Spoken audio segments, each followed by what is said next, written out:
দেশ সুশাসনের বাংলাদেশ প্রতিষ্ঠা হব, গণতন্ত্রের বাংলাদেশ প্রতিষ্ঠা হব।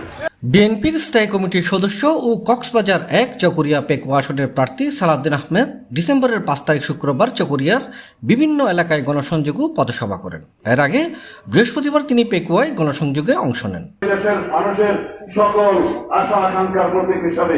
এ সময় তিনি বহদ্দারকাটা, বিএমচর, বড় ভেওলা, কোনাখালী, ঈদমনি, দরবেশকাটা ও বদরখালী এলাকায় তার গণসংযোগে বিপুল সংখ্যক মানুষের উপস্থিতি দেখা যায়। আরো পরবর্তী মিটিং করে পথসভায় তিনি অভিযোগ করে বলেন, আওয়ামী লীগ আমলে তাকে গুম করে হত্যার চেষ্টা করা হয়েছিল।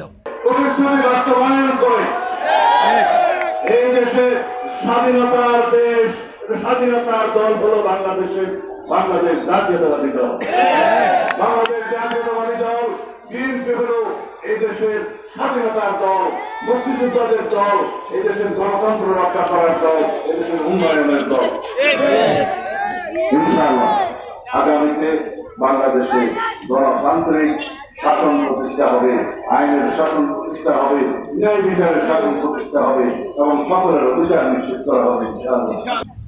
আপনারা সবাই দোয়া করবেন, ধানের শীতের পক্ষে আপনারা ভোট প্রার্থনা করবেন, ঘরে ঘরে যে আমাদের সালাম পৌঁছে দিবেন। দেশনেত্রী বেগম খালেদা জিয়ার সুস্থতার জন্য এবং দীর্ঘ জীবনের জন্য আপনারা দয়া করে আল্লাহর দরবারে প্রার্থনা করবেন।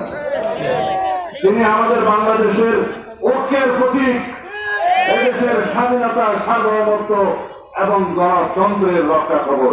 গণসংযোগে তার সহধর্মিণী সাবেক এমপি হাসিনা আহমেদ সহ বিএনপির স্থানীয় নেতাকর্মীরা উপস্থিত ছিলেন। এর আগে তিনি পেকুয়ার মগনামার পশ্চিমকুলের অগ্নিকাণ্ডে ক্ষতিগ্রস্তদের মাঝে আর্থিক সহায়তা প্রদান করেন। CTG post, Chittagong.